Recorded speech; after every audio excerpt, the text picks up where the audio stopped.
What's up, guys? It's Rey-Jay back with another video. And in this one, I want to break down what's happening with the overall market, what President Trump just said that's causing the stock market to explode, and what you should be watching for as time goes on.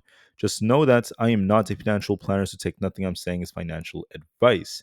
Anyways, as far as the market's going, President Trump gave his speech at the conference, and he said some things that caused the market to absolutely explode. For those who don't like it when I talk about Trump, I completely understand your frustration, but just look at the stock market right now. Compared to when Jerome Powell was speaking yesterday, and this is actually a very rare occurrence, the market didn't really move that much. But President Trump just launched the market so much, and we're continuing to run right now, which goes to show the market actually moved more because of President Trump's words. And that just goes to show how impactful his words are when it comes to affecting the stock market. That's why I do talk about him. So I want to make that very, very clear. So President Trump has agreed to cut tariffs on the UK autos, steel, and aluminum. This also includes other products such as like beef. And this is some very, very big news as we have a historic trade deal according to President Trump.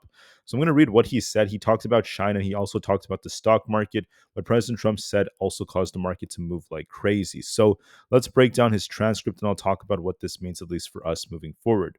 We have President Trump right here. He basically gave his speech and he said that this is a very special day. He said that we have a tremendous deal for both nations, the UK and the USA, and they reached a breakthrough deal. This is very, very big news. In this deal, despite the fact that the 10% baseline tariff is still going to be there, he's saying it's at very, very low tariff compared to what other countries are looking at. And then he's also talking about how the UK is a very, very cherished ally and that this is a very, very big deal. They're going to work together on steel, on aluminum, and there's not going to be any red tape, according to President Trump. The deal is also going to be including plans to bring the UK into economic security alignment with the US. And there could be a big deal with Boeing, according to what Lutnick was saying. Also, the US is going to be raising more money from the farm sector with trade with the UK. Another $5 billion is what President Trump is claiming. And he also mentioned that with China, we can all play games, but what only matters is what happens during the talks and negotiations. He's saying that the US UK deal is just the beginning and that they intend to make more deals with Europe and with China. President Trump said that China and Europe have been screwing over the US for years. They've been screwed over for years and years and years. And this is the first time the US is going to be coming out on top, according to President Trump.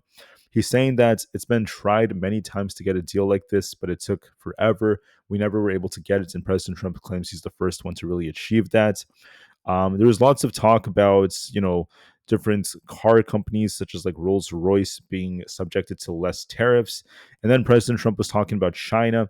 He said that the tariffs on China will be coming down. He's saying that they're basically at the peak at 145% for some products, and that from this point on, they're going to be negotiating a deal to get those tariffs down. So he's saying that Chinese tariffs will come down and that we're going to be looking for a very, very big deal. President Trump also said that he has a great relationship with China's leader.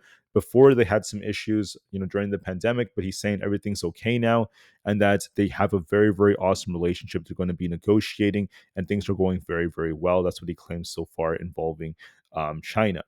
He also mentioned that moving forward, Rolls-Royce and many other car companies are going to be subjected to lower tariffs. The tariffs are down to 10% from 25%. And then he talked about other things, such as the fact that he wants the US to compete. He went on about China, how there's going to be a great deal. And then he also mentioned he's not happy with Jerome Powell. He wants him to cut. He didn't really give us the cut that we're looking for. And last but not least, President Trump said that people should go out and buy stocks now. That's his exact quote. He is urging that the US is going to rocket. He's saying there's going to be a rocket, a big recovery. The economy is strong. The stock market is strong. And he's saying that we should buy stocks. And obviously, the stock market is exploding. SPY dumped to 561 to fill this gap. And then we saw this thing push almost 9 points already. So it's very, very awesome to see that. And we're not done yet. We're going to be fighting this tough resistance at 570. If that breaks, the next measured move goes all the way up to about 575. So SPY remains bullish, and we could be looking for 575 plus as our targets if this continues. Keep in mind, President Trump is going to be announcing more deals, more news in the future, so there could be more catalysts to launch us even higher.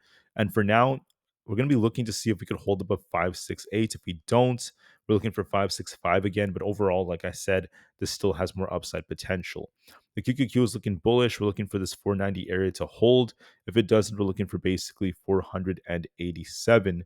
I want to see if 490 holds. If it does, we're looking for an attempt for 494 plus. So we're still looking bullish. On the IWM, so long as we don't lose 198, we're actually favoring 202 and then 205. On ES, we're favoring 5750 as a potential targets, which is where this wick is, or very close to it. If we lose 5700, we're looking for basically 5660. I'm hoping we continue to push for 5750 as we look more bullish. On NQ, we're looking bullish, so long as we don't lose 20,100 to start dipping lower. As long as we're above 20,250, we're actually favoring 20,400 as our next targets. And if that breaks, I'm looking for us to push for basically 20,500.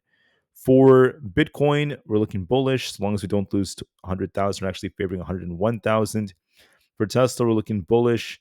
As long as we don't lose 285, I could see us push to 292. We're looking quite good. Very, very bullish looking candlestick right here. NVIDIA, as long as it does not lose 116, it did dip. I was talking about how it might be dipping closer to like the blue trend line before it bounces. If not, the gap fill could cause a bounce. That's what happened so far. So now we're looking for an attempt to get to 120 on NVIDIA. As long as we hold 115, we're looking good. Apple's looking good. I think that we're looking for 200.5 and eventually 202.5 as our targets. I want to see us break 200 though for confirmation, so it is showing some potential. Netflix pushed to about 1175, came back down. We have to see if 1140 holds. Might return to that, and we'll see if it bounces or not. Coinbase looks bullish. We could be looking for 210 as a target. Amazon is going to be looking for 192 as our resistance. We'll see if that breaks. If it does, we could be looking for an attempt to go all the way up towards 195 and eventually 200. Also, when you look at Amazon, we have a nice accumulation right over here, a nice double bottom. We're looking more bullish and we're actually favoring upside, but we need to break 192 and hold it for confirmation. Hold above 192, and then we're looking for that bigger push. Meta's looking good. I would not like to see us lose basically 600 and then 591. As long as we're above those, we're favoring an attempt to go back up to about 613. Microsoft is looking bullish. So long as we don't lose 431, we're actually favoring 445 then 450. And Google, it could be favoring basically the 160 area as a potential target, as it's looking quite good. The VIX is dipping right here, so we'll just have to see how things hold up. So please keep all of that in mind. But with that being said, I just want to thank you all so much for listening. Please have a good rest of your day. I'll be back with another upload very soon. For now, the market remains more bullish thanks to President Trump's new deal, and also because of the fact that he's telling people to buy stocks and that he's very optimistic about the US and all these deals. He's optimistic about tariffs coming down, and this is just what the market wanted to hear. So once again, guys, the market made a bigger move after President Trump's speech than it did when Jerome Powell was speaking, which is, it's rare, right? Typically, the market is a lot more volatile when Jerome Powell speaks.